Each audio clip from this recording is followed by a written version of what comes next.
First of all, I would like to thank Ajahn Seksan for inviting me to give a talk here today.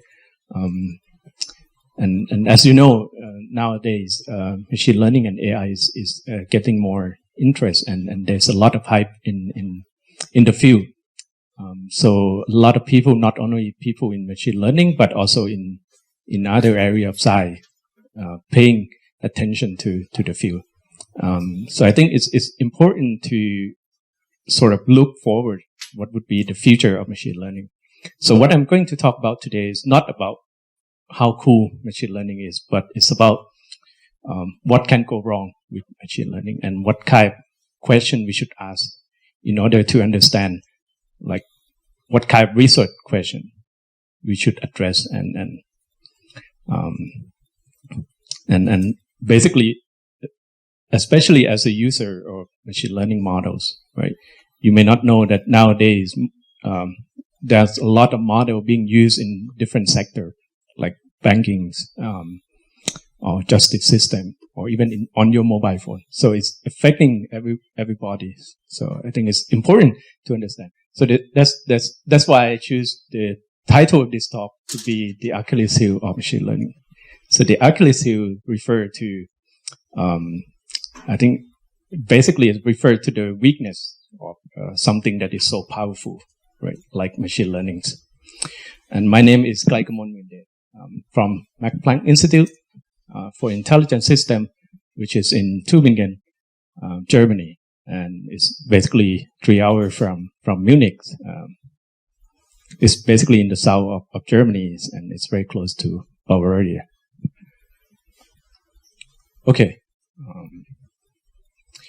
Okay, so I think I would like to start from sort of something very general. Does anybody know the Allegory of the Cave by Plato? No? So if you study philosophy, you should basically know this. So basically, Plato explained in his work called Republic about the cave. And what he wants to point out is basically is the effect of our education to the nature. Right? So basically what he explained is basically he described a cave in which there's a prisoner. Right? The prisoner is being chained to the wall. Right? And the only thing that this prisoner can see is basically a shadow cast by an object that is on the other side of the wall. Okay.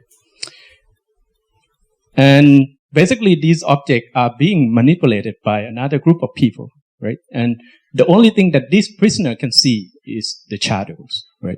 And what Plato trying to convey is basically that to these people, these shadows represent the reality for them, right? So if basically they are being chained to the wall, when there was a kid, like the only thing they can see is the shadow on the walls, right? So what he's trying to say is that basically, ultimately, he wants to convey that the philosopher is like someone who can escape from the cave and see the true realities, right? So basically, what does it mean, right? So for these people, the only thing they can see is basically this shadow that's being cast on the wall, right? And in the context of machine learning, right, you can think of the shadow as the data, right? And this prisoner is your machine learning models, right? And the only so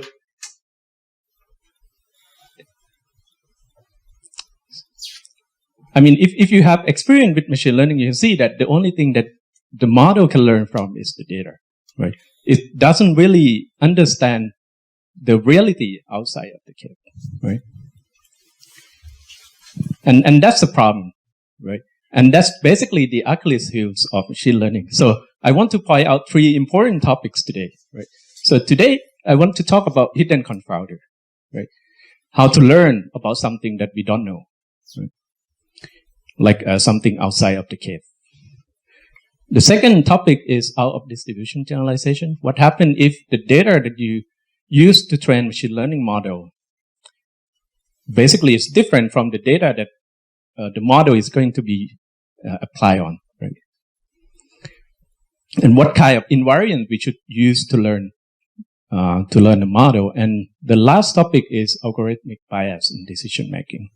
So when the model is used or trained on the data as you have seen in the previous slide, right? It's only understand the shadow on the walls. Doesn't really understand the reality outside of the cave. But when we use machine learning, we apply it to the society, right? So we use it in banking system, in justice system. We use it to decide who should get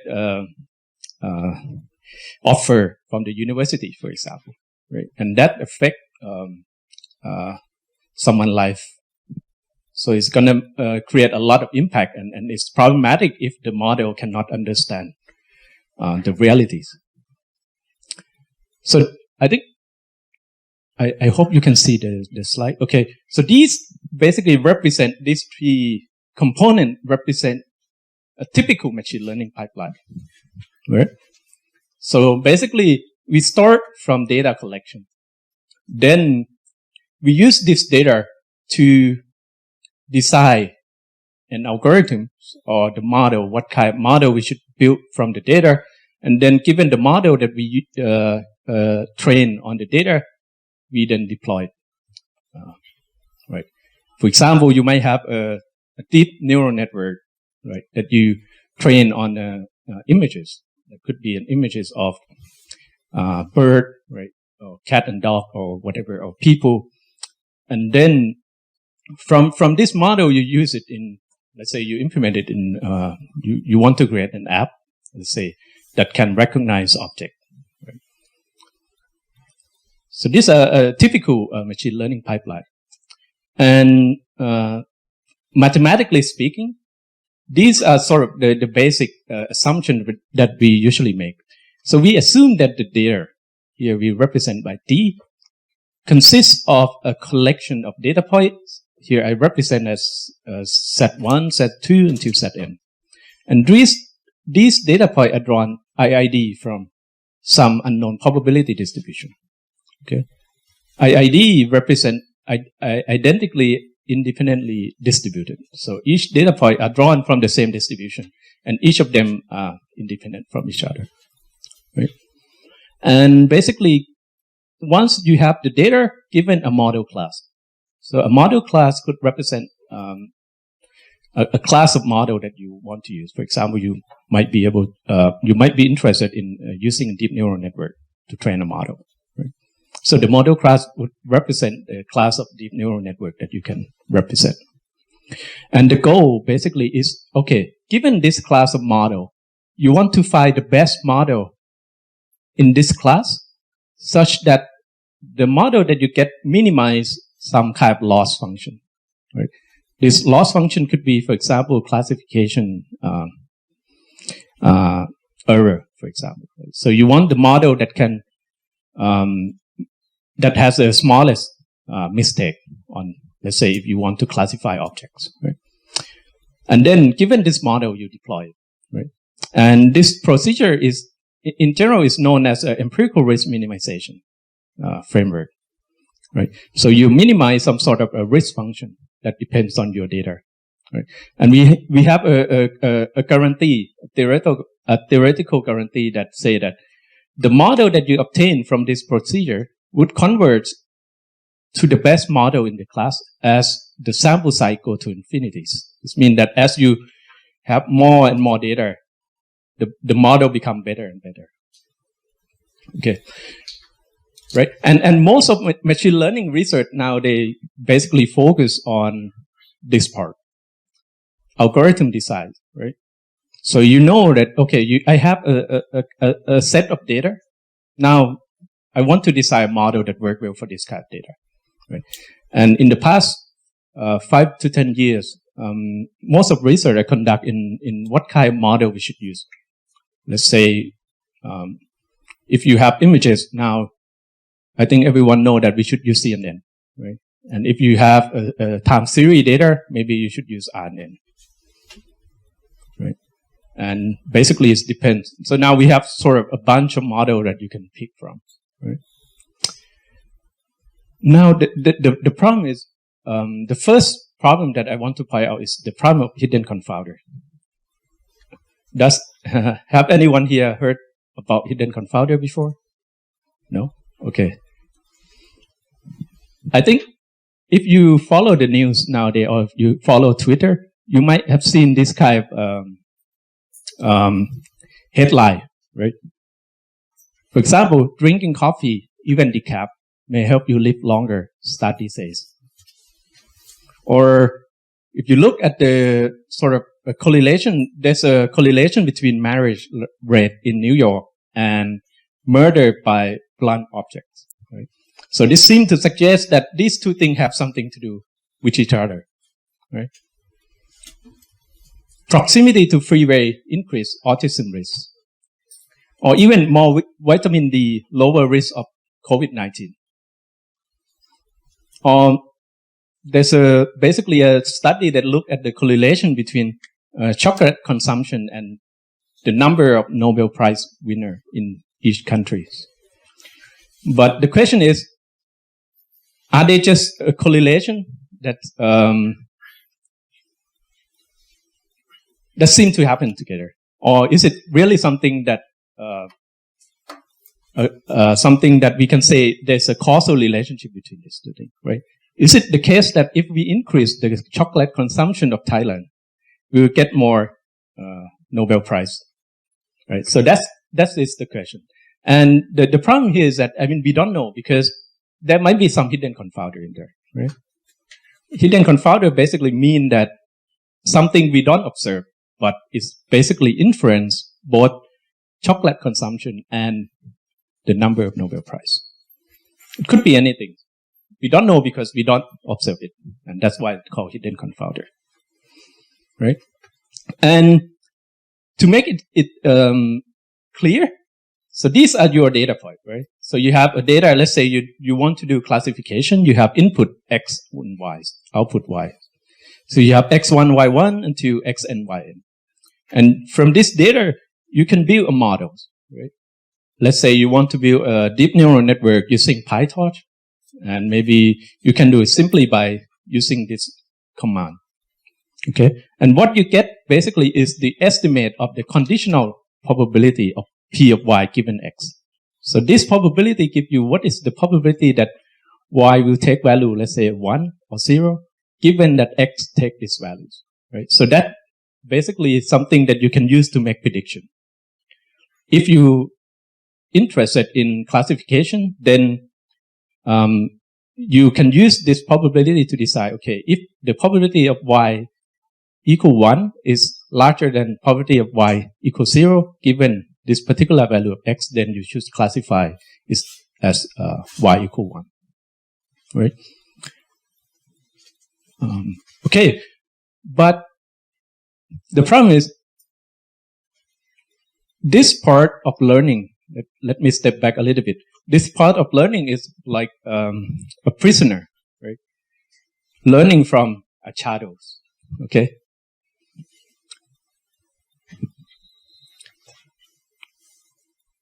So if you see this image, right, the prisoner could predict with high probability that this is a horse, right? And this might be some kind of object, right? And as the prisoners see more and more shadows, they keep learning and they improve, right? So they improve the prediction. So the prediction become better and better, right? But the problem is, it doesn't really understand, or they don't understand what really happened in the real world. And the problem arises because nowadays we confuse prediction with decision making. Right? When we try to use this estimate of the model to make prediction, right? For example, if Y represent whether or not that person should get a loan or not, or whether that person should get an offer from the university given that they have some sort of characteristic, right? And different because we don't know how the data is generated, right? It could be that the data, the correlation between X and Y is induced by some hidden confounder. Right? There might be no correlation, no connection between X and Y at all.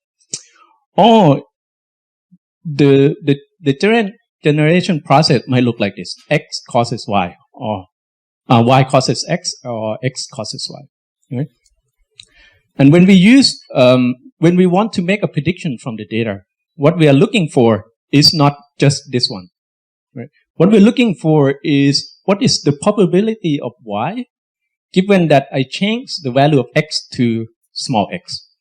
And I use this notation because this is what people use in the literature.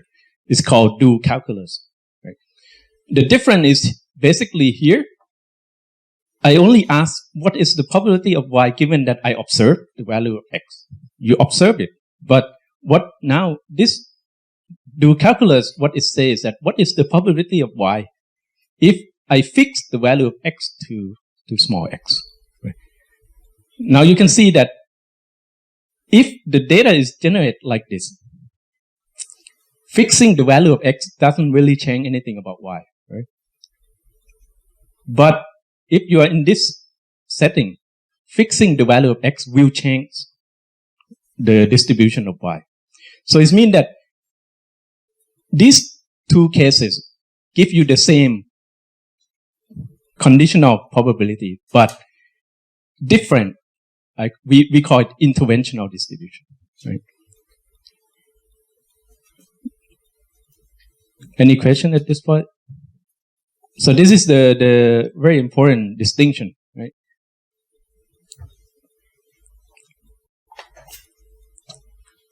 And to be able to estimate these quantities, you need to go out of the cave to see what is how the data is actually generated, whether it's this or it's this.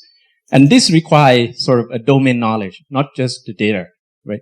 The data cannot tell you, because you cannot distinguish these three cases from the data. Okay? Even if you have infinite amount of data, you will not be able to distinguish this. Right? So this knowledge comes from somewhere else. The next problem is also related to hidden confounder, right? So consider a very famous sort of application for machine learning models, which is prediction. Like, let's say we want to make a prediction on like images. So you have images of cow and camel, right? And for training domain, in the training data, most of the images containing cow have green background because cow basically live on the field, right? So and when you take images of cow, you're likely to have a green background. And camel images of camel contain yellow background. Why? Because camel live in desert, and whenever you take an image of camel, you're gonna see a yellow background. Right? And if you train a model to distinguish these two animals, let's say I want to distinguish cow from camel, you can use, let's say, your famous CNN model and then train it with gradient descent. And then once you have the model, now you want to test the model. But now the problem is in your test domain, the image of a cow doesn't really contain green background. Maybe you apply the model in different country, and in that country it's dry, so they don't have like a green field that the cow can live. So the environment changes, right? And the camel also doesn't really have yellow background for some reason. Now the problem is when we train the model, right? We didn't really distinguish the animal from the background, right? So if in the training data, 90% of cow images contain green background, the model is going to pick that up, right? And then it's going to use that feature to try to, for example, if you have a cow here, it's a camel, right? So, but the model predict as a cow because the background contain green color.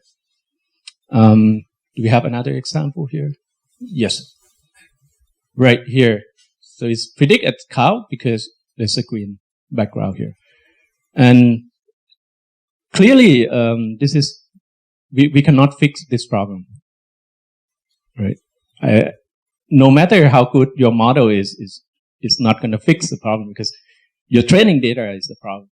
Right? It's not the model. I mean, if I give you an infinite amount of data, you're not going to solve this problem. Right? And this is one of the hot topic in the field at the moment. Basically, they start to realize that deep neural network is a very powerful model, right? So it's going to pick up any kind of correlation in the data. The more data you have, the more correlation, the different type of correlation in the data is going to be used in the model. And we don't know whether that correlation is the right correlation or not, right? As you have seen here, right? It's not really picking up the right kind of invariance, right? So the right information that we want is that the image contains cow and camel. But it's turned out that the model could also pick up the background color instead. Because, right, we tell the model to minimize the loss function. So as long as it's minimized the loss function, right? So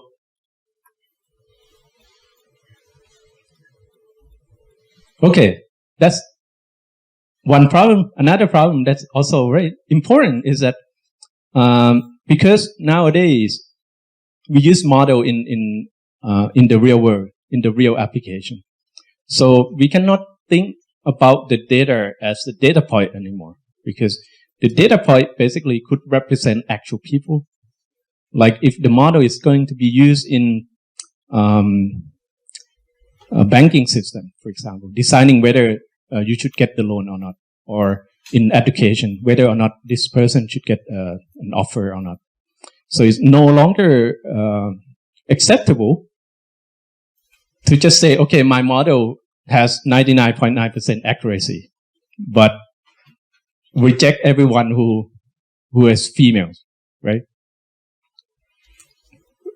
If my model has, let's say, if the bank use the model that has 99% accuracy, but this 1% error focus only on a minority group, then that minority group, we call it disadvantaged group, right? So let's say people who come from like poor families. If that's the case, if model is amplifying this kind of bias, then it's a problem, right, to the society, because we as a human, we already have this kind of bias, right? And the data is collected by human, right? The data that you use to train the model come from human, and we have bias. And we need to make sure that the model will not amplify that further, right? Because the model is going to be used to collect more and more data. And if the model is biased from the beginning, we are not doing anything good for the society. We're making it worse. So this is an important topic that we also need to pay attention to, right? And this is one of the examples. If you follow Twitter, so someone basically tweet that, so there's a system that is used to basically make low resolution images into something that is higher resolution, right? In this case, it's used for human faces, okay? And someone recognized that or realized that if you input, let's say, a picture of Obama, the system is trying to turn him into a white person, okay? And then Yalikun point out that ML systems are biased when data is biased. This fetch upsampling system make everyone look white because the network was pre-trained on flipped face HQ. So this is a data set that contain mostly white people, right? And he said, if you train the exact same system on the data set from Senegal, and everyone will look African. So Senegal is another data set that contains mostly African American. So what he said is technically correct, but then someone else pointed out. So Timnit Gebru is a research scientist at Google who work in the field of bias, algorithmic bias in machine learning. And she tweeted that I'm sick of this framing, tired of it. Many people have tried to explain, many scholars listen to us. You can't just reduce harm caused by machine learning to dataset bias. Right? So, I mean, he doesn't say anything about what he point out is correct, but the problem is he doesn't really say that the problem is much more than just data set, right? The model or every part in the pipeline of machine learning is subject to bias. Okay, and this creates a drama on Twitter if you follow it closely. And one thing I learned from this is that Twitter is a very dangerous place. Okay, and my point is that these problem, right? The problem that I just point out do not lie in algorithm design. No matter how good you are at designing models, it's not going to solve this problem, right? The question is not about which model to use or to pick, but how to incorporate the knowledge that we have about the data collection process and how the model is going to be deployed, right?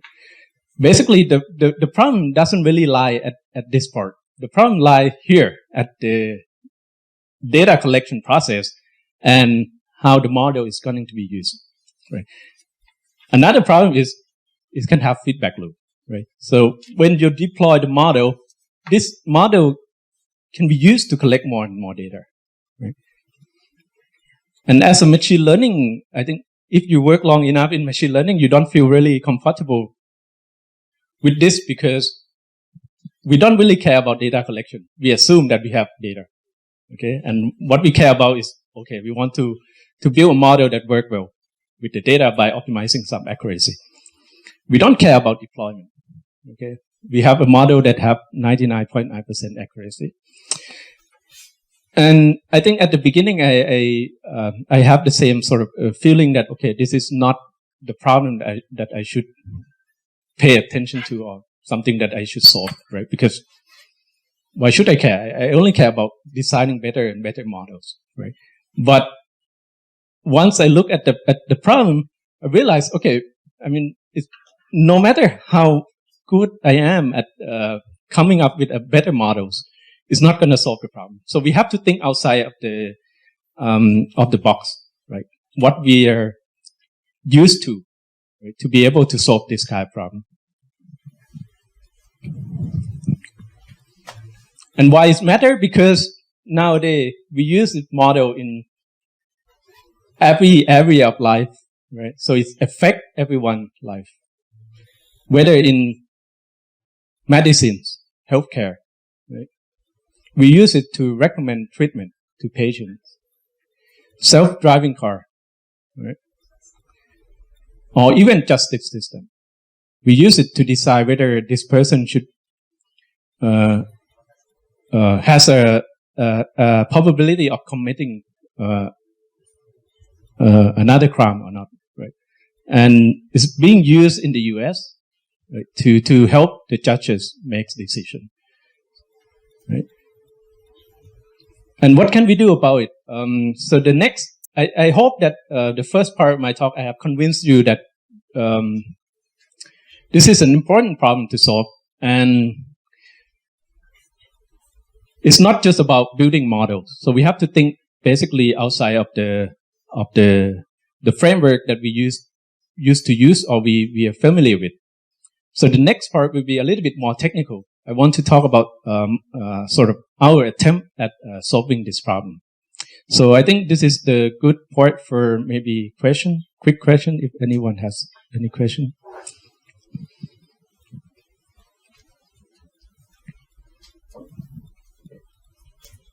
นี่เลยเรื่องนี้มันเข้าไปอยู่เป็นสแตนดาร์ดคอร์สใน Machine Learning นะ ว่ามันจะไปอยู่ตรงไหนอย่างเช่นว่าเรื่อง fairness fairness อย่างเช่นว่าสมมติว่าเราไปเรียนทาง machine learning แล้วกันนะ machine learning ที่ใน direct ที่1อย่างเช่น UCL อย่างเงี้ยเนี่ยบอกว่าเราอยากจะเรียนเกี่ยวกับพวกเรื่อง fairness อย่างเงี้ยเรื่องสุดท้ายนะมันเริ่มมีเป็นวิชาอย่างไงหรือว่ามันยังเป็นแค่ผมยังไม่ค่อยเห็นนะครับแต่รู้สึกว่าจะมีแค่บางที่เช่นสแตนฟอร์ดเพราะคนทำเรื่อง fairness พวกอะไรยังไม่ค่อยเห็นเท่าไหร่เพราะฉะนั้นก็เลยแต่เรื่องแรก causal inference นี่ causal inference ก็คือ causal inference เป็นอะไรที่มีมานานแล้วครับ คือ machine learning เพิ่งคนที่ทำ machine learning เพิ่งจะมาสนใจทางด้าน causal inference ที่อย่างวิชาที่เรียนผมก็ไม่ได้เรียนนะไม่ได้เรียนอันนี้ความแตกต่างของวิชาอย่างเช่น design experiment กับวิชา causal inference เนี่ยมันมีความคล้ายคลึงหรือมันแตกต่างกันยังไงมีครับมีdesign experimental design ก็จะมีในเรื่องของการออกแบบการทดลองอะไรพวกนี้ใช่ไหมฮะก็เดี๋ยวผมจะมีพูดเรื่องนั้นนิดนึงแต่ว่าก็จะไม่ได้ลงลึกแต่ก็มีคนที่ทำทางด้านทางฝั่งที่เป็น experimental scientist ก็จะใช้ตรงนี้เยอะแต่ว่าพวก machine learning คือเราไม่ได้ใส่ใจตรงจุดนั้นเท่าไหร่เพราะว่า assumption หลักที่เราใช้กันคือเรา assume ว่าข้อมูลเนี่ยถูกเก็บมาแล้วเราไม่สามารถไปทำอะไรกับข้อมูลมันได้เพราะฉะนั้นไม่มีประโยชน์ที่เราจะไปทำอะไรกับตัวข้อมูลเองคือ experimental design คือเป็นการดีไซน์ว่าเราจะ collect data ยังไงถูกไหมเพราะฉะนั้น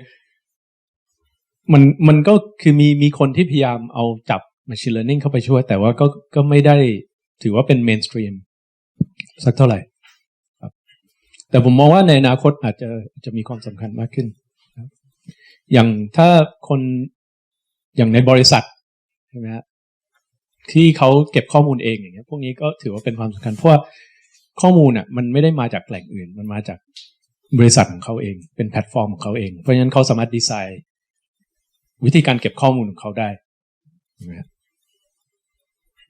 แต่ว่าถ้าถือว่าเป็นคนที่ทำ machine learning ทั่วไปดาวน์โหลด data อะไรพวกนี้มาแล้วมาเทรนโมเดลแล้วเอาโมเดลไปใช้ก็ถือว่าน่าเป็นห่วงเพราะว่าเราไม่มีความเข้าใจที่ชัดเจนในเชิงว่าข้อมูลเนี่ยมันถูกเก็บมายังไงเพราะหลายคนไม่เข้าใจว่าวิธีการเก็บข้อมูลครับมันมีผลกับโมเดลที่เราจะเอาไปใช้แล้วก็การแปลผลที่ได้จากตัวโมเดลอย่างนี้ในวิชาที่มันเป็น causal inference นี่เขาจะแตะเรื่องเก็บข้อมูลไหมหรือเขาถือว่าข้อมูลเป็น secondary data เหมือนเดิมเพียงแต่พยายามที่จะ extract ตัว causal ขึ้นมาใช่ครับก็คือเป็นอย่างนั้นก็คือเขาจะ assume ว่าข้อมูลไม่เป็นใช่ครับเราทำอะไรกับข้อมูลไม่ได้เพียงแต่ว่าคือคำถามหลักน่าจะเป็นว่า assumption ไหน framework ไหนที่เราจะสามารถดึง causal relationship ออกมาได้บ้างใช่ไหมครับเหมือนต้องใช้เหมือนกับต้องการที่จะ draw causal inference จาก observational study ใช่ครับใช่ครับซึ่งแบบยังมีพวกใช้พวก DAG ป่ะคะใช่ครับก็คือDAG ก็คือเป็น tool หลักอันหนึ่งที่ส่วนใหญ่จะใช้กันก็คือ DAG ตัวDAG ก็คือเป็นประมาณนี้ใช่ไหมครับก็คือ directed acyclic graph ก็คือประมาณนี้ก็คือถ้าเรารู้ว่า DAG ของเราเป็นแบบนี้เราก็จะบอกได้ว่าในกรณีนี้เอาตรงนี้แล้วกันครับคือถ้าเรา assume ไว้ว่า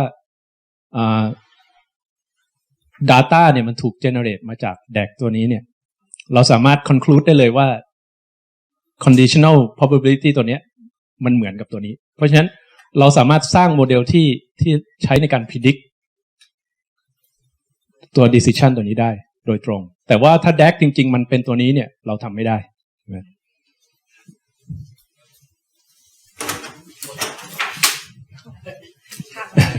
โอเค เดี๋ยวนะอย่างนี้เมื่อกี้นี้เห็นอาจารย์พูดถึงว่า feedback loop ใช่ไหมว่าเรื่อง data collection แล้วก็เรื่องเกี่ยวกับdeployment เนี่ยมันมีความสำคัญด้วยใช่ไหมนั่นหมายถึงว่าในอนาคตเราอาจจะหมายถึงว่าในวงการเองmachine learning เองเนี่ยอาจจะต้องกลับมาให้ความสำคัญเกี่ยวกับเรื่องการเก็บข้อมูลการดีไซน์ตัว experiment ตัวนี้นะใช่ครับใช่ใช่ก็คือมีคำถามครับผม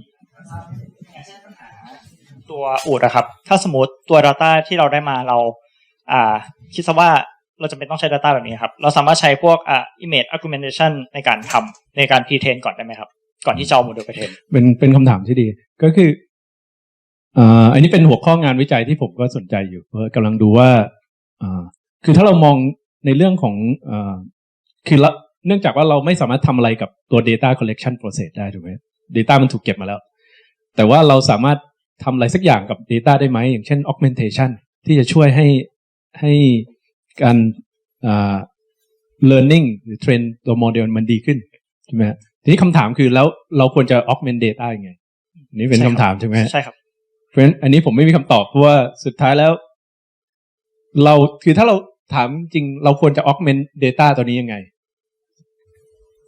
ใช่ไหมคำถามคือสิ่งที่เราทำได้ก็คือถ้าเรารู้ object เนี่ยเราก็แค่ดึง object ออกมาแล้วเปลี่ยนเป็น background อื่นแล้ว augment เข้าไปใน training data ถูกไหมแต่สุดท้ายแล้วอันนี้คือเรามี assumption เพิ่มขึ้นมาก็คือเราสามารถ extract ตัว object ออกมาได้เรารู้ว่าฟีเจอร์ไหนมันสำคัญฟีเจอร์ไหนไม่สำคัญถูกไหมแต่ในหลายแอปพลิเคชันเราไม่รู้แต่ว่าเป็นคำถามที่ดีมากเพราะว่า data augmentation ก็อาจจะเป็นคำตอบหนึ่งใช่ไหมแต่ว่าใน literature เนี่ยการใช้ data augmentation ไม่ได้ถูกใช้กับการแก้ปัญหานี้ data augmentation ถูกใช้เพราะว่า motivation จริงๆคือเรามี data น้อยเพราะฉะนั้นทำยังไงก็ได้ให้จำนวนข้อมูลมันเยอะขึ้นถูกไหมเพราะฉะนั้นตัว motivation จะต่างกันครับ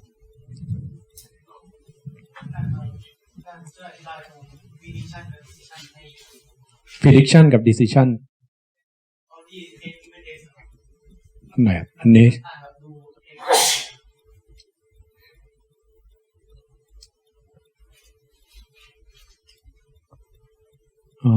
อันนี้ใช่ป่ะครับอ๋อครับมันต่างกันยังไง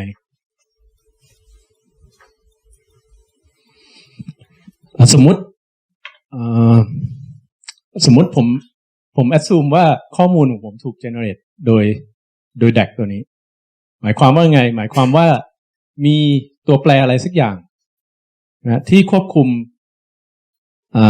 x กับ y โดยที่ x กับ y ไม่มีความสัมพันธ์ใดๆต่อกันถูกไหมหมายความว่าอะไรหมายความว่า correlation ที่ผมเห็นจาก2ตัวแปรเนี้ยมันมาจากแค่ตัวนี้ถูกไหมเพราะฉะนั้นข้อมูลที่ได้ผมจะเห็นแค่ x กับ y ผมจะไม่เห็น u นะแต่ว่าในข้อมูลตัวนี้มันมี correlation ที่เกิดจาก u เพราะฉะนั้นเมื่อไหร่ก็ตามที่ผมเทรนโมเดลเพื่อสร้างตัว probability ของ y given x ตัวนี้เนี่ย correlation ทุกอย่างมันจะมาจาก u ถูกไหมแต่สมมติถ้าผมเปลี่ยนค่า x เป็นค่าอะไรสักอย่างเนี่ยเราจะเห็นได้จากกราฟว่าไม่ว่าผมจะเปลี่ยน x เป็นอะไรมันไม่มีผลกับ y ถูกไหมฮะเพราะฉะนั้นตัว distribution ของ y หลังจากที่ผมเซตค่าของ x เป็นอะไรก็ตามเนี่ยมันจะไม่ได้ขึ้นอยู่กับ x ถูกไหมแต่ในขณะเดียวกันถ้าผม assume ว่าข้อมูลเนี่ยถูกสร้างหรือถูก generate มาจาก DAG ตัวนี้เนี่ยถูกไหมเปลี่ยน x y ก็จะเปลี่ยนด้วยถูกไหมอันนี้คือ x independent กับ y อันไหนครับอันนี้เหรอ x independent กับ y given u ใช่ไหม given u ถ้าผม observe u เนี่ยอันนี้จะ independent เท่ากัน มีคำถามอยู่ แต่ ครับ data ที่เหมือนกันคือถ้าเกิดเราไม่มี assumption บน ใช่คือถ้าเรามีแต่ข้อมูลเนี่ยผมบอกไม่ได้ว่ามันอันนี้หรือว่าอันนี้ใช่ไหม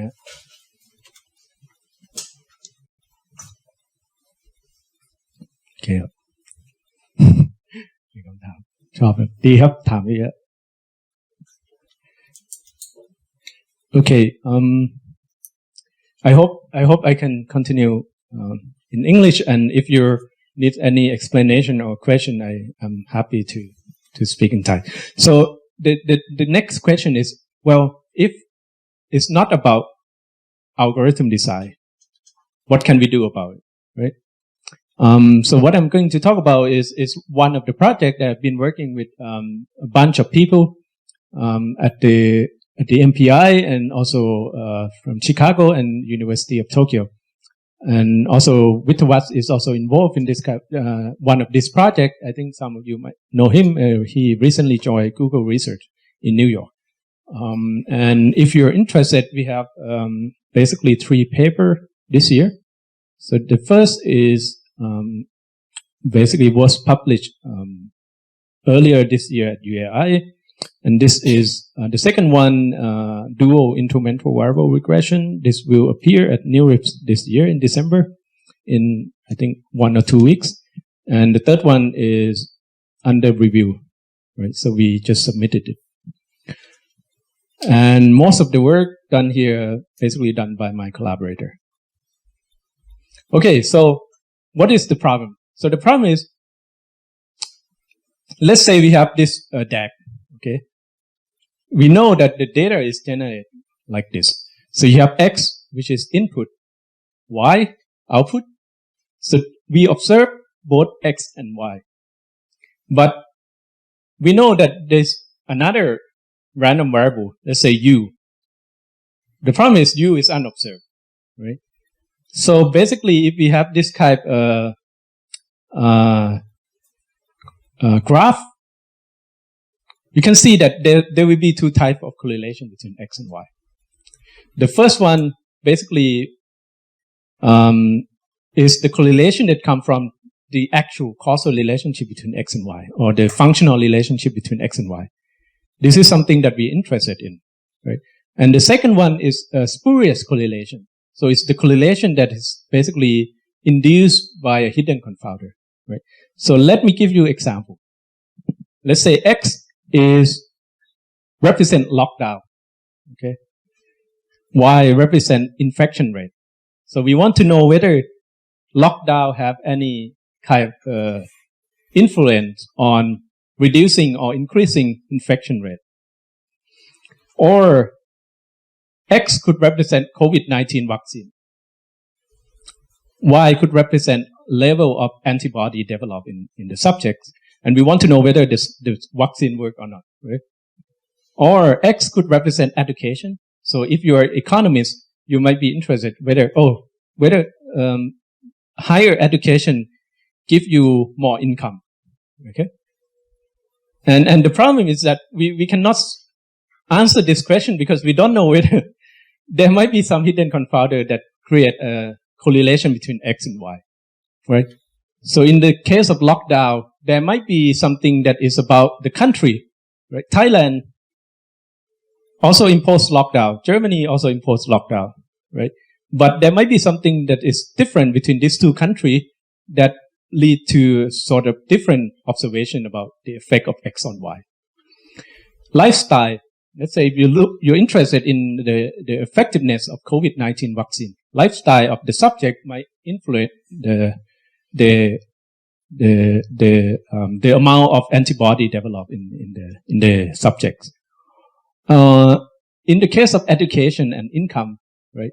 Socioeconomic status is one of the potential confounder because maybe you're born in a rich family, you have better education, and then that's also give you higher income in the future, right? As an economist, this is an important question because the question then boils down to, should we invest more in education, right?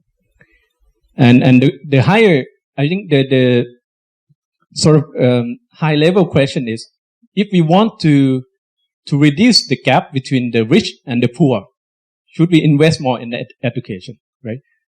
If education gives you more income, then the government should invest more in education. Okay? Now the problem is we only observe X and Y. We don't know anything about hidden confounder. Right? Well, the solution is very easy. We just randomize X. Right? We just use randomization. And that's exactly what has been used in randomized control trial. Right? So the treatment X, I call this treatment, is assigned at random. What does it mean?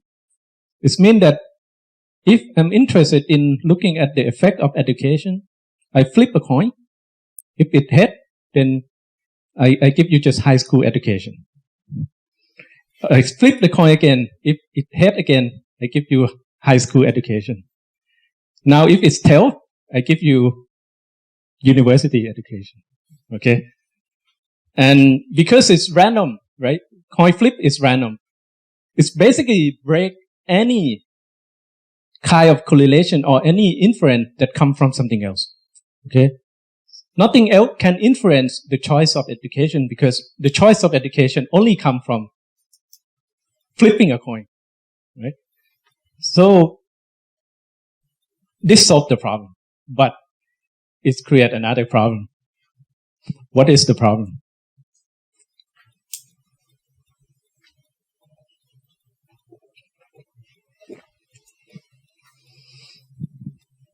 Can anyone see the problem? Well, I cannot just flip a coin and give you high school education. Education is the right that everyone has, right? So, no government can implement this policy, right? So you're not going to observe any kind of data that come from this experiment at all. Okay? No government is crazy enough to implement this kind of policy, right? Because it's unethical. Okay? It's the same for any kind of experiment. You cannot just randomly assign people treatment, right?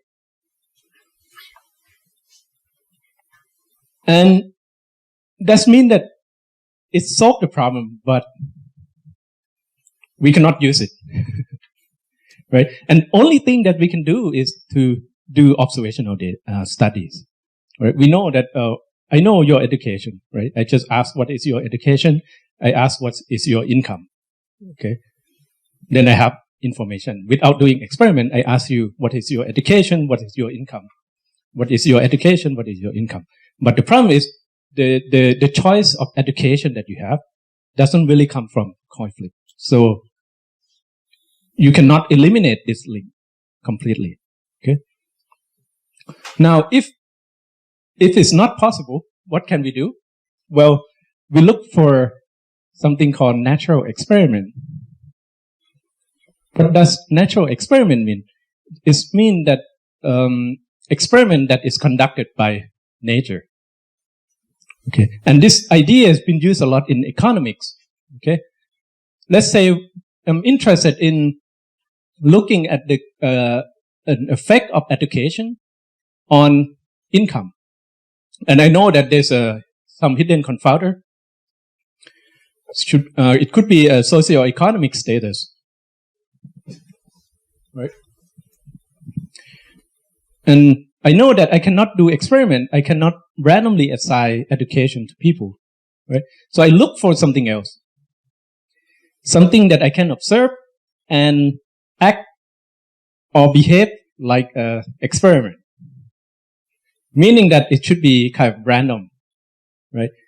And it's basically influence X or inference education. For example, this is something that could come from policy, government policy. Right? I can give you one example. This is a classic example. In the US, there's a law that says that everyone needs to stay in school until 18. Right? Every children or every kid in the US need to stay in school until they are 18. And after they turn 18, they can choose whether they want to continue in school or not. What does it mean? And another factor is that usually in the US, kids enter school in December. Let's assume they enter school in December. This means that if you were born in December, by the time you turn 18, you will be younger than people who were born at the beginning of the year, right? So it means that if you look at the birth date of people, this policy that government have somehow induce the variation in the amount of time they stay in school, right? So it means that we can use date of birth. So date of birth is kind of random, right? So it's look like nature do experiment for us, right? Because date of birth, I mean, let's assume that no one control date of birth. This influence the amount of time that someone stay in school, right? And so we can kind of use this as additional information that we can incorporate into model. And this random variable set is called incremental variables, right? And this is a well-known concept in economics. And let's assume that what we want to learn here is the function f, okay? And this is our a model. So y is a function of x plus some additive noise, epsilon. And the assumption is that the noise epsilon is zero mean and is correlated with x. Why? Because of hidden confounder. So in general, if we don't have hidden confounder here, this will be zero, right? And because this is zero, we can just use standard regression model, right? But now because noise is correlated with x, we cannot use standard regression. Right? If you know regression analysis, this is a standard model that people use. Right? And you can only use a regression when noise is independent of x. But when it's correlated, you cannot do that regression analysis. As I said before, even if you use deep neural network to fit this model, it's not going to give you the right answer. Right? And set is an incremental variable. So if we have access to this kind of variables, we can use this to somehow learn something about f. Right? But this variable have to satisfy these three assumptions. The first one is relevance. Say that set has causal inference on x. Right? So there's an arrow from set to x. The second one is exclusion restriction. It says that set has no direct effect on y. It means that the effect of set can only go through x. There's no direct effect on y. And the third one is exchangeabilities. So set doesn't share common causes with the outcome. So it doesn't really share the same set of hidden confounder with the outcome. Right? And these three assumptions tell us that we can think of set as a natural experiment. Right? So given set, how can we use it to learn something about the function f here? So consider this kind of structural equation model, right? And the assumption that I just mentioned before imply that even though the noise is correlated with x, noise will be uncorrelated with set. Right? So this comes from the last assumption, right? Because set is basically doesn't really share a common cause with the outcome y. Right? So it will be uncorrelated. Right? So the conditional expectation of epsilon given set will be zero. Right? And given this random variable set, you can show that we can obtain f by solving this integral equation. Right?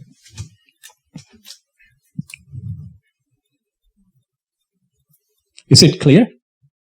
Why do you get this integral equation? So I can write it I hope I can write here, right? So you have y equal f of x plus epsilon, right?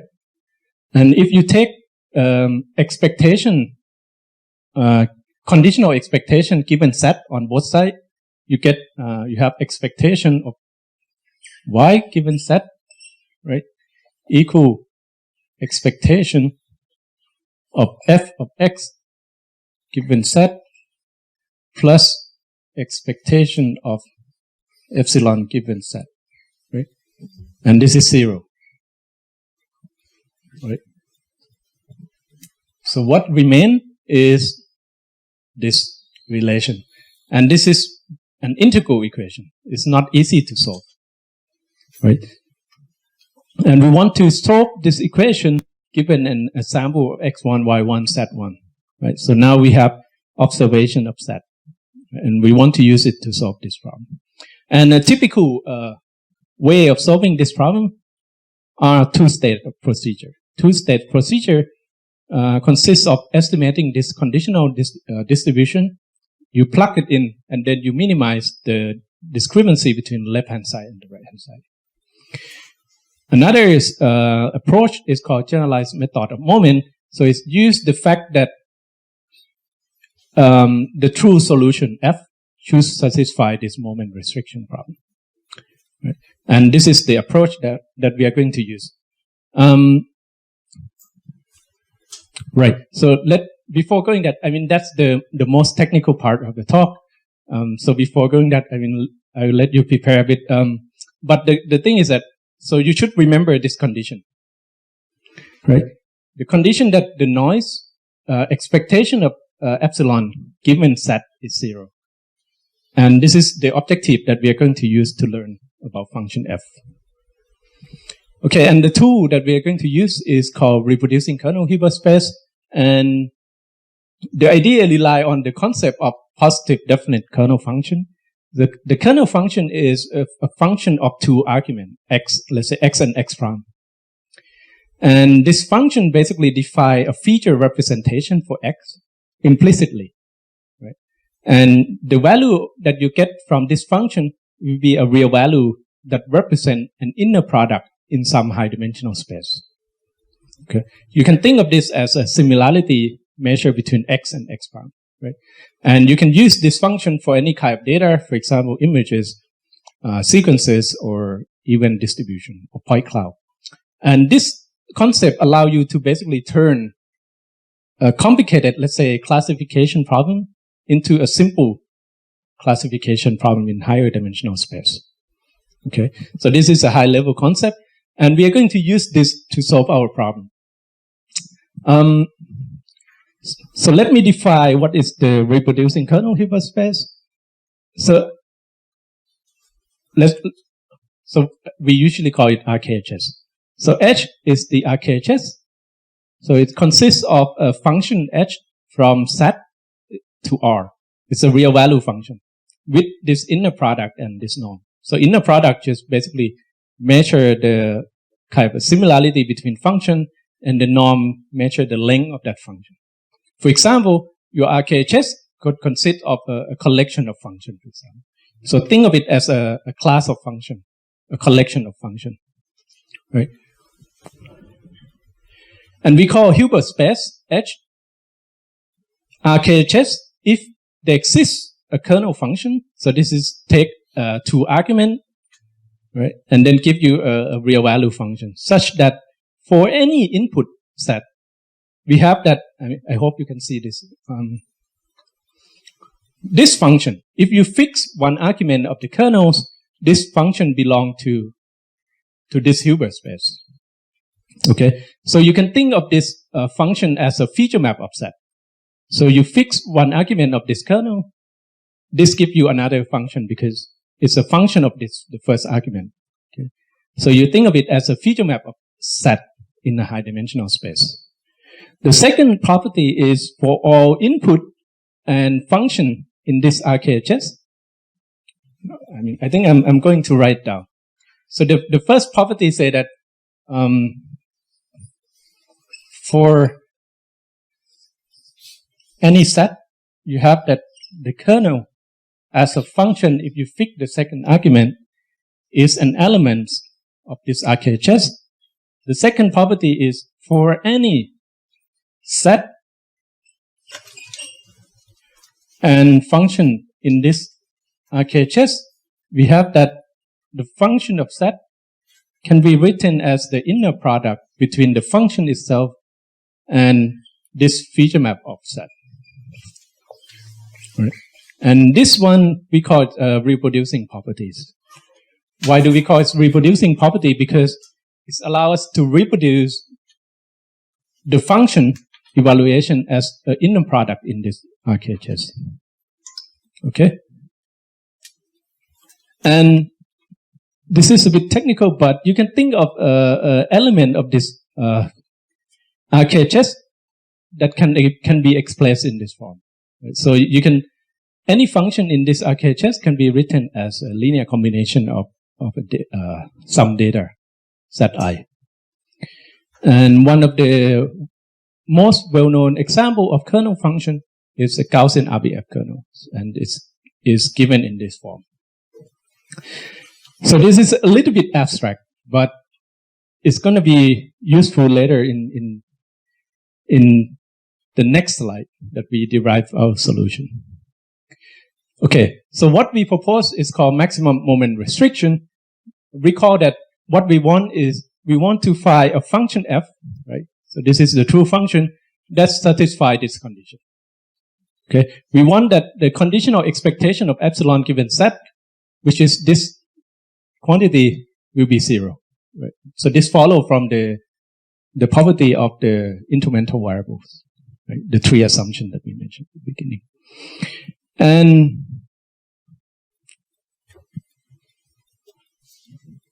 any function f that satisfies this condition, we can also show that it will also satisfy this condition.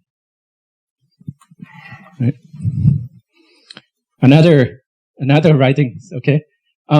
So if you have a conditional expectation, let's say epsilon given set, right? We want it to be 0, right? So this is our first property.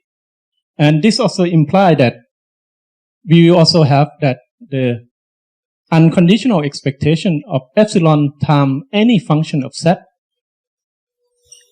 is also 0. Right? I think if it's not clear, we can prove this, because basically you can just use the law of iterated expectation, right? So this is the expectation of x and y, and then x, y, z. So we have x, y, z here. Okay. I want to spend a little bit more time here because this is the important part. I want to make sure that everyone understands. So we want to show that if this is 0, then this is also 0 for all function h. Okay? So now we can use the law of iterated expectation. So here we can write y, right? And expectation of set epsilon times h of set, right? Given set. Okay. So now, because we're conditioned on set, we can take any function of set outside, right? So at the end, we have that this is basically just expectation of set. No. Yes. So you have set here and x, y here. Yes. Given C is supposed to be inside. Sorry? Yeah. Yes. Thank you. So given C, right? Okay. So now take this outside. So you have epsilon given set Take the H. Times HC. Yeah. Okay. So it means that whenever this is 0, this will be 0. So that proves our condition. Now, because this is 0 for any function, so what we can do is we can just take supremum, right? So if the supremum is 0, it's implied that it's also 0 for any function that is in this class, right? So we, instead of considering all the function, we only consider a function that comes from RKHS, right? And this has a nice property because later on we will see that it's give us a closed form solution that we can work with. Okay? So I hope that now I convinced that this condition implies this condition. Okay? And basically what happened here is that here the condition holds for any function h, right? So now I don't want to consider any function because there are too many functions. I'm gonna restrict the function class to be RKHS, and I only look at the unit ball in this RKHS. And if I can show that this is 0, then it's gonna imply that the original condition also satisfied. Okay? So this is what we call maximum moment restriction, or MMR. So we want to derive what is the form of this, right? So we have that this is just the supremum. The next step follow from these properties, reproducing properties. Why? Because h is a function in RKHS, right? Because it's a function in RKHS, I can write it as the inner product between the function itself and the feature map of set. This is just a constant term, so, right? So here I just use reproducing properties. Now, what is the next step? The next step, I can just take expectation inside of the inner product. Okay. I hope it's clear. And then the next step is by observing that, okay, I only look at the unit ball inside RKHS, right? So what I'm trying to do here is I try to maximize the inner product between some function h and these quantities, right? It means that if I have this vector is these quantities, and I want to maximize the inner product. So the function h that is going to maximize this inner product is going to be the same vector, right? But has the unit length, right? So that's property of the inner product, okay? It means that h is just this function normalized by its norm, right? This means that at the end, what you get is just the RKHS norm of these quantities. Okay? So I only use the property of the vector space here. I think that's something that you learned from undergrad, I think, yeah. And because now I don't need to solve this problem, right? So this is like solving optimization problem. I can show that, well, you don't really need to solve this problem. You have a closed form solution. And this gives us a closed form solution.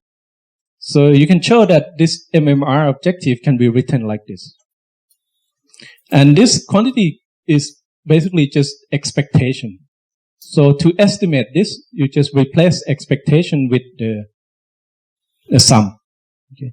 And because you have this objective, you can use SGD to optimize for the function f.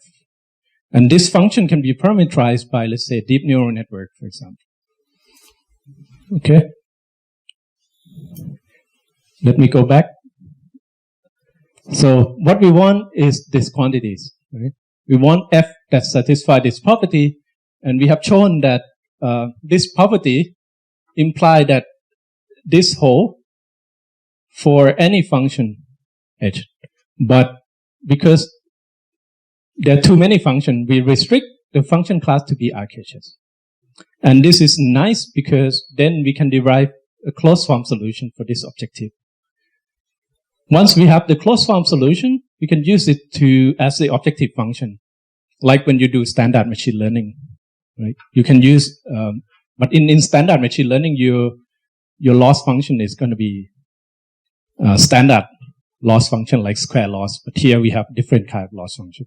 But the principle is the same. Once you have a loss function, you can minimize it using, let's say, a standard optimization package. Okay. So this is the algorithm. There's no difference between this and standard machine learning. The only difference is that the objective function is going to be different. So this is how your objective function look like. So the objective function depends on x, y, and z. Okay. And basically the benefit of this approach is that it has this closed form objective that you can optimize. And we proposed basically two versions. The first version is when you parameterize f by RHS, that also gives you a closed form solution of f. Not just the objective, but also f. But if you parameterize f by deep neural network, you're not going to get closed form solution. So you have to optimize it. Okay. So we have two versions. The first is the kernel version, and the second is the neural network version. So, okay. This is toward the end of the talk. So in the experiment, we try very simple data generating process. So it's the function that I explained before. Right? You have f of x plus some noise, and then x is also a function of the incremental variable set, right? And we compare with a bunch of models. Direct neural network. Direct neural network is basically we train neural network directly to estimate f. So this is the wrong approach. Why? Because noise is correlated with x, so we're not going to get the right solution. And this approach doesn't use incremental variable. So we fit standard machine learning model between x and y. Right? 2SLS is a two-state least square. This is a linear model. So if the model is nonlinear, if the function is nonlinear, this also gives you the wrong solution. Poly 2SLS is the same algorithm, but we apply it on polynomial feature of x and z. This gives you a nonlinear model. Deep IV, this is a two-stage approach, but instead of doing least square, you do deep neural network. Kernel IV, the same idea as deep IV, but instead of using deep neural network, you use another models. But the algorithm consists of two stages. Two stage meaning that basically the first stage is basically to fit a model from Z to X. Right? And then in the second stage, you use the prediction of X as an input, and then you build another model. Right? And because the prediction that you get here only depend on Z, so this prediction is kind of less susceptible to the hidden confounder.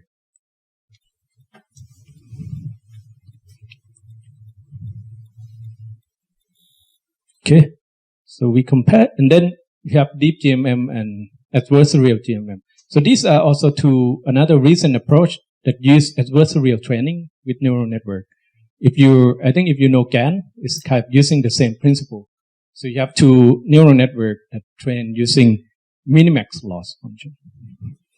Okay, and we compare in terms of accuracy, where you can see that our approach basically, if we try different models, it gives us sort of a smallest mean square error. And this basically amounts to a simpler objective function that we can use to optimize. Right? You can see that we can derive a closed form solution for our objective that we can use to learn the models. But all these approaches, they don't have a closed form objective to optimize. It's also performed better in terms of runtimes. Right? So if we compare to adversarial GMM, deep IV, deep GMM, our approach perform much better in terms of computational complexity because we only need to optimize the objective. We have a closed form objective that we can learn from. We also tried on high dimensional scenario when x, z, and x are not just real values, but are images like MNIST. We use MNIST to replace the value of x and z. And we also found that our approach performed quite reasonably well. Whereas if you look at some other approach, they can't even produce the result. Like if you use deep neural network. And the reason is because this AGMM rely on the very complicated training procedure like minimax optimization. Okay, and the last experiment before I finish. So we tried this on real data set. Okay, the vitamin D data set. And this data set consists of 10-year study on 2,571 individuals of different ages, right? And there are basically 4 variables that they collect. The first is age. The second is filaggrin. So filaggrin basically represents filaggrin mutation, vitamin D level, and depth, right? And the goal that we are interested in is to evaluate the effect of vitamin D on depth. Right? We want to know what is the causal relationship between vitamin D and depth. And here we use filaggrin as an instrument. So filaggrin is mutation. So something that I didn't really mention. So the idea of instrumental variable is also used a lot in epidemiology. I don't know how to pronounce it. Especially genetic epidemiologies. So because you can think of a mutation as a random experiment, right? Like, it's the information that happened basically contains some randomness. Our genetic information contains some randomness. And if we can identify certain gene, right, that satisfy the property of instrumental variable, we can use that as a instrumental variable. And in this case, we use filaggrin mutation as instrumental variables. And these represent the data. And what we did is basically, we tried to compare the result when we use filaggrin and when we don't use filaggrin. On the left-hand side, we show the contour plot of the function that we get from our estimation. The function of that represent the effect of vitamin on depth, right? And the color that you see here, the higher the number, the more likely that person will die. Okay, and we plot this against age. What can you observe from this plot? And we don't use instruments in this plot. Maybe let's spend some time looking at this and try to interpret it. So the y-axis represents the level of vitamin D. And green represent it's more likely for that person to die. Blue represent low chance of dying.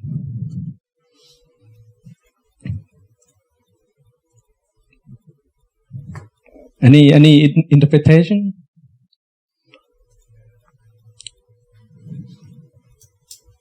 Vitamin D cause death in lower age. Exactly. So if you look at people who is not that old, okay, like 40 to 50, you can see that more vitamin D increase the chance of dying. Okay. Whereas for older people, it's the other way around, right? So lower vitamin D, higher chance of dying. Okay, which is kind of counterintuitive, right?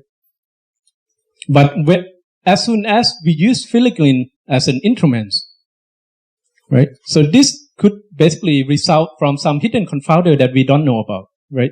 we don't have any observation about hidden confounder. But if we use filigreed as an instrument, you can see that this kind of spurious correlation is basically disappear. So we can see that if you have low vitamin D, then it's basically as you get older and older, you are more likely to die if you have like vitamin D deficiency. Okay, it's tell you that vitamin D is very important for as you get older and older, right? Which basically this plot coincide with the general or common knowledge that people have in the field about the relationship between vitamin D and mortality rate. Okay. Can anyone explain this? What could be potential hidden confounder that cause you to see this kind of pattern? I mean, there's no correct answer because I also don't know the correct answer, but as a scientist, we can speculate.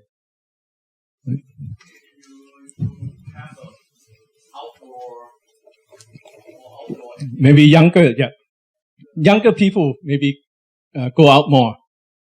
Like you get exposed to sunlight, you have more vitamin D. Maybe you go out more. That also you have also high chance of maybe getting hit by a car or whatever, right? I mean, if you just stay home, I mean, the risk of dying may be lower, right? Maybe that's one explanation, but we don't know, right? Because something we don't observe.